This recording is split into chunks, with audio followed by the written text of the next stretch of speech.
ડભોઈ તાલુકાના યાત્રાધામ ચાંદોદ અન્નપૂર્ણા દેવીના 21 દિવસીય વ્રતની પૂર્ણાહુતિ પૂર્ણ થતાં મધ્ય ગુજરાતના એકમાત્ર યાત્રાધામ ચાંદોદમાં આવેલા અન્નપૂર્ણા માતાજીના મંદિરે પધારી વ્રતધારી મહિલાઓએ ભંડારાની મહાપ્રસાદી મેળવી પારણામ કર્યા હતા।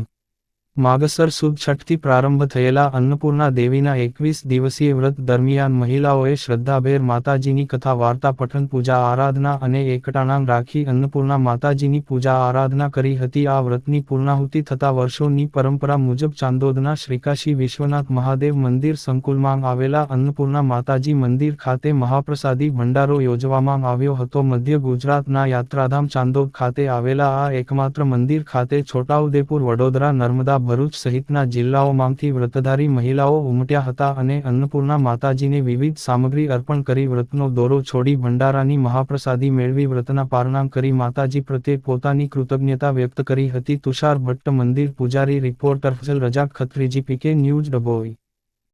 જી જે અન્નપૂર્ણામાં આજ માગસર માસમાં અન્નપૂર્ણાનું વ્રત માગસર સુદ છઠને દિવસે શરૂ થાય છે અને 21 દિવસે વ્રતની પૂર્ણાહુતિ થાય છે। આ વ્રત કરવાથી નિસંતાન દંપતીને સંતાનની પ્રાપ્તિ થાય છે, લક્ષ્મીની પ્રાપ્તિ થાય છે અને જ્યારે પૃથ્વી પર અન્નનો દુકાળ પડ્યો હતો ત્યારે સ્વયં ભગવાન શિવે મા અન્નપૂર્ણા પ્રસાદીમાં અન્નની માગણી કરી હતી, ત્યારથી મા અન્નપૂર્ણા કહેવાયા અને મા અન્નપૂર્ણાનું આ મંદિર અનેરું મહત્ત્વ ધરાવે છે। મધ્ય ગુજરાતમાં એકમાત્ર મંદિર છે, જેમાં તમે કહો આપણા વડોદરા જિલ્લામાં આવેલું છે। આણંદ, છોટાઉદેપુર, પંચમહાલ, ખેડા, નર્મદા, આ મધ્ય ગુજરાતમાં એકમાત્ર મા અન્નપૂર્ણાનું મંદિર આવેલું છે।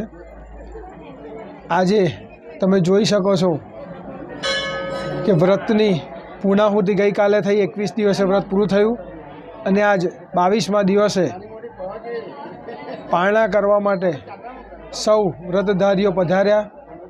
મા અન્નપૂર્ણાના દર્શન કરી અને ધન્યતા અનુભવી। મા અન્નપૂર્ણા સૌને સુખી, સંપન્ન અને સમૃદ્ધ રાખે એવી માને પ્રાર્થના। જય અન્નપૂર્ણામાં।